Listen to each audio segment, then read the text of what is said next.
Okay, welcome to Into the Channel, a podcast primarily about women's football. Before we hit the pitch, if you enjoy the show or love women's football as much as your boys do, subscribe already or follow us YouTube, Spotify, Apple Podcasts, or wherever you like to watch or listen. Comments, ratings, reviews, all of them always appreciated at ITC_pod on X, at Into the Channel pod on Threads. I am your host, Dino Cespedes, and as always, I am joined by my co-host, Mr. Grant Engel. What is up, man? Buddy, it's a glorious day. Football was really footballing these past couple days, and it was enjoyable to watch. I feel it in my bones.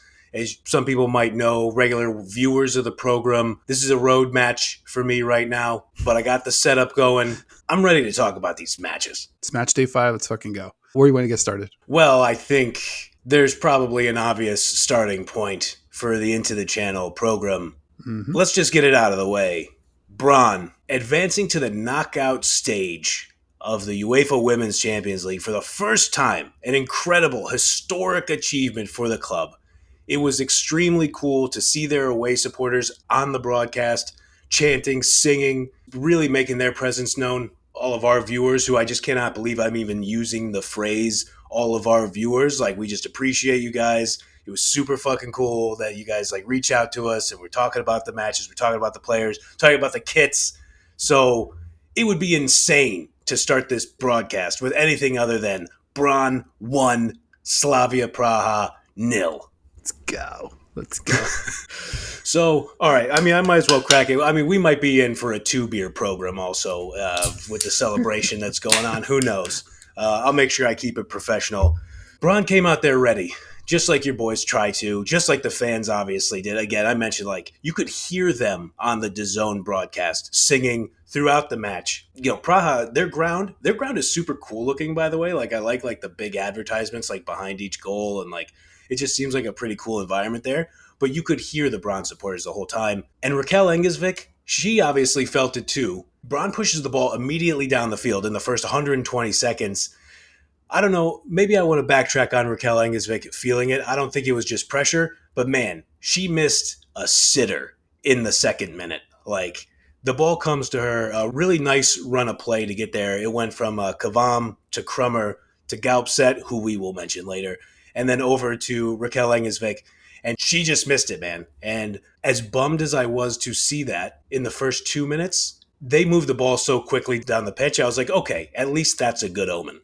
I agree with you. There was a lot of talk about, we covered it on the pod last week, with regard to, I think, them just needing a draw to advance, and to see them just kind of come out and be like, yeah, on the road, unfamiliar environment, we don't care, let's fucking go. I was encouraged by the early attack. For sure. And I think the early attack, speaking of it being a good omen, that was just kind of like a theme throughout that first half. The word that I just kept going back to was, this squad looks fucking confident. In everything that they're doing, all their passes, all their slide tackles, every time they're going for 50-50 balls. Justine Kieland was just firing shots from distance. I remember, if you think all the way back, if we rewind back to that first match against Lyon, and she scores that goal and looked kind of surprised when she scored it. I think when she's 20 or 20, she's somewhere between 20 and 22 years old, something like that. And she looked surprised scoring a goal against Lyon, and now she's just out here oh yeah, I'm 22 yards out, I'm ripping this. Watching that confidence blossom has been awesome. They were playing corners into dangerous areas. This is a team that doesn't just look like they can play with anybody. They look like a team that wants to play anybody, that's ready to play anybody, not scared. I mean, it's because they're not scared. 100%. That's the best part. Yeah. We'll get to Group C later, but I think all of the equity in Group C has created a little bit of a nervy environment over there, where just the tension is all the way maxed out. And Brann's just the opposite. They're out here, they're running, they're kicking, they're pushing, they're shoving.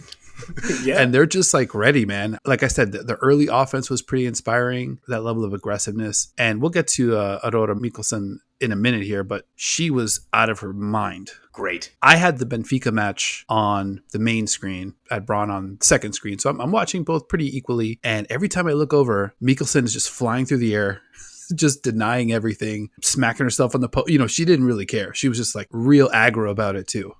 She was barking, and she was treating it like it was the final. And I think that level of intensity, you just love to see that, because they're ratcheting it up with each match. They want to go into the knockout stage, I mean, as sharp as a blade. And I think that's just kind of really exciting to see. 100%. I'm glad you mentioned Mikkelsen too. I mean, she almost cracked herself on the post multiple times, just laying out for some of those shots. Even then, Brann held the ball for 73% of the first half.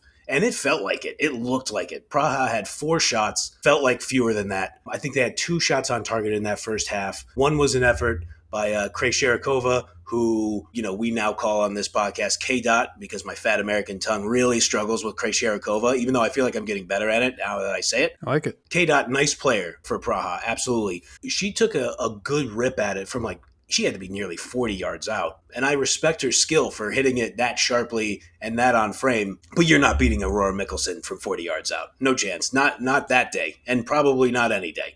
Talking about Praha some more, I'll raise my hand, maybe a little American bias, but their left back, Michelle Shaw, continued to impress. Second straight match that I thought she looked really good. Her American teammate, Molly McLaughlin, looked really good in the midfield. That was a bright spot for Praha, I thought. Zhao played a really threatening corner in on the first half, but Mikkelsen was able to make another diving save. I think that was one of the ones where she almost cracked her skull on the post. She saved the shot by Franny Cerna. So I want to make sure that we're not all Brann all the time, because Praha, they were trying to give it a run. They were just getting overwhelmed out there. I don't mean this in a disrespectful tone to Praha. They're overmatched. I don't think anybody expected that out of Brann, to really be overmatching anybody entering this tournament. And that speaks to their growth and just how confident they are. Coming out of halftime, the announcer mentioned it again, them being the 64th ranked UEFA coefficient team. It's just it's impossible to wrap your head around. This is obviously our first foray with Brann, this whole Champions League group stage experience. And I just don't understand how that's possible. They just look so good. Yeah, absolutely. And so I want to get to 2 quick things before we get over to the second half. One, Cecile Cavame, who was a part of that build-up when Engelsvik missed that sitter in the second minute. Cavame had an absolutely gorgeous chip that hit the left post. I want to say it was around the 42nd minute or something like that. She had Lukasova completely beaten. Mm-hmm. And it was an audacious and well-executed effort. It felt like the ball hitting the post there was unjust, but that is because, I'm in the tank for Brann, and I was just oh, unlucky, come on. That was a little bit of a bummer to see. But speaking of injustice, we cannot gloss over this. I got to hear what you think about it, because as we talk about this sport kind of developing and the broadcasting kind of catching up to other broadcasts, at the death of the first half, Praha has a corner kick, and the ball gets buried in the back of the net. There's a big jumble. I gotta say, Praha's corner kick strategy of put 9 people on top of Aurora Mikkelsen if we can was one of the funniest strategies I've ever seen. That is and I don't mean this pejoratively, but that is high school American soccer type, just try to confuse everybody. Just get everybody within an 8-yard radius and see what we can do. So the corner kick comes in. Everybody's jostling everybody. We don't have a good look at it from the DAZN broadcast over here in the USA. The ball goes in the back of the net. I sink into my seat oh, shit, that's not great. And then the ref calls it off. You get the immediate objections from the Praha players, but it didn't last that long, and they kind of just carried on with it. I was trying to look at the angles. I don't know if Praha players are tugging jerseys, trying to stop people from leaping. It looked like on one of the 2 angles that we had from the DAZN broadcast. I'm not accusing American Haley Stackpole of this, but it looked like the ball might have glanced off her hand, but I don't even have a good view of her hand from that angle. And so maybe she tried to fucking Diego Maradona in with hand of God style and punch it into the fucking net. What did you see there? Because I don't know what I saw. Well, I mean, if I'm being fair to Praha, I saw a little bit of injustice on that call. I mean, I'm sure some of our friends on Twitter or YouTube will chime in with a more comprehensive explanation on maybe what they saw or what they think happened or what they know happened. But I don't know. I watched the play maybe 7 or 8 times, like you said, on the DAZN broadcast. And I just had a lot of trouble seeing anything other than the ref just being nope, not a goal. And I was oh, okay. Yeah. Could use an explanation there. But that's if I want to be fair. And who cares about being fair? As a Brann head, let's fucking go. Doesn't matter. Refs miss calls. Get on with it.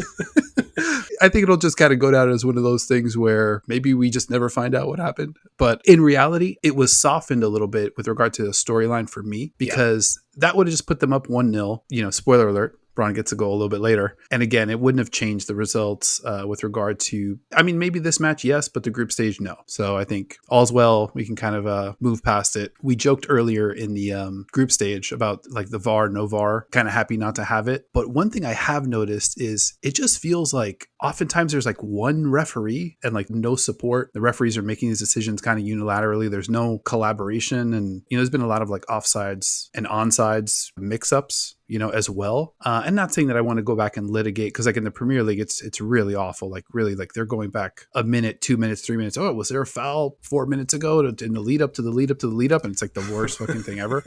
Yes. But we could use a little bit more ref support, I think, in some of these high leverage matches. I think that is the perfect point. I think that the ITC podcast not stumping to put VAR in the way of these matches, build out the refereeing infrastructure so we got a couple more sets of eyeballs, and then I think we're in better shape. I totally agree with that. Yep. So going into the second half, real quick, to touch on your point too, like Brann came back to go level with Lyon. So even if Praha goes up 1-0, I feel like Brann probably still gets a goal, and they might fight. You might have just pissed him off and they might win 3-1. Very possible. So going into the second half, Mikkelsen makes another great save at the 62nd minute to keep things level. She is kind of creeping up there. I'm glad you pointed her out earlier. I mean, Inadozie, who we'll talk about later. Hello. I feel like she's pretty much making it known that she might be the best keeper in this tournament. Karina Schluter for STP has really shown a lot despite current results that we'll talk about later. But I think Aurora Mikkelsen has kind of elevated herself as one of the great keepers in this tournament too. But then the aggression pays off, the constant control, the constant attacking from Brann pays off. Sinja Gopset drives the ball, starts moving across the end line, fires in a cross. And Lukasova, who has comported herself really well during this tournament as well, she gets an unfortunate touch, hits it with her left hand, and it takes just the weird bounce and somehow goes into her own net. A bummer for Lukasova, not a bummer for any of the Brann supporters. And it's deserved, man. Like, them being up 1 goal, let's say even Praha gets that goal off a corner, it could have been 2-1 at that point from some of the other opportunities that were just like a little unlucky from Brann. Like, it felt like Brann with a 1-goal lead was just at that moment of the match. Yeah, I agree with that. One quick final note on Mikkelsen. I went back and I had to check these stats. This Brann side, and I think you've done a great job kind of shouting out their back line, they've given up 6 goals in 5 Champions League group stage matches. Sounds pretty good. And then you consider that in those 5 matches, 2 of them were against Lyon. Yeah. Who routinely hangs 6 or 7 goals on teams all the fucking time. Yeah, again, shout out to Aurora Mikkelsen. 18 saves off of the 24 shots on target she's faced in this group stage. And again, 180 minutes against that Lyon attack. That's no fucking joke. Come on now. That's great. Totally agree. Like you said, 2 matches against Lyon, 5 goals against Lyon. Not bad. And then from there, once Brann goes up 1-0 in the second half, I thought they just continued to play possession. They didn't like, okay, we have a 1-goal lead. Let's sit back. Let's try to park the bus or anything like that. They continued to try to hold the ball. I thought Amelie Eikeland did a nice job linking up with Holland and Engesvik to help kill the clock at the end. Eikeland was a nice substitution to kind of put some energy back into the side. And I just think my biggest takeaway from this game is whatever style you want, whatever weather you're going to play in, Brann's going to do it. They're going to figure out like what it takes to get the job done, and they're going to work super hard, taking away what you do well, sort of, but just also just making life really shitty and difficult for the opponent. Like you were saying, like they're going to elbow you, they'll give you those little elbows in the ribs. They'll shove you. They'll push you around, but then they're also going to try to race past you every opportunity that they get. So however you want it, that's how you might get it from Brann. So be careful what you ask for. Obviously, Barcelona is not losing any sleep over anybody. But for the 4 teams that win these groups, if they are drafting who they're going to face in the knockout round, Brann is the last pick. Yeah, I agree with you. It's just not a fun 90 minutes to go at them. And I think you're kind of looking at it, you're like, oh, I don't know if I want those problems.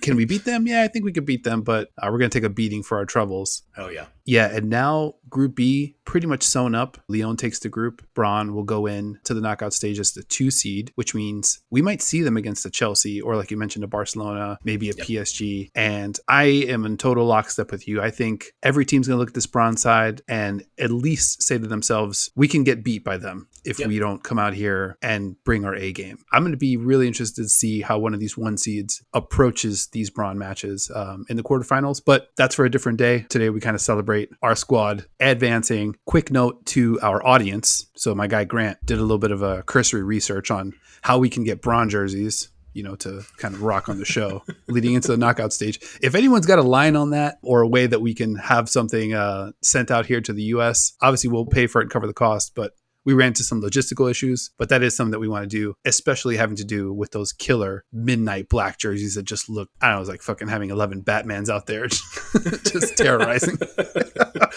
Hell yeah. Yeah, 11 Batmans. That's fantastic. Yeah, I mean, I think we talked about the black Roma jerseys are really sick too, but those Brann jerseys, man, just fantastic. And it helps when they're out there just bullying people too. So always so intimidating. Yeah, the logistical issues, like I found, and we talk about, again, this is an emerging sport and all that. I found some websites, and then I was like clicking, it was like, oh, sorry, we don't ship to the USA. And I was like, oh, damn, okay, we're still in that portion of the proceedings. So that's understandable. But yeah, if anybody knows something that we don't know, hit us up. We'll, as Dino said, we're down for the cause, so we'll cover all the costs. I like that shout out. I did not expect that from you.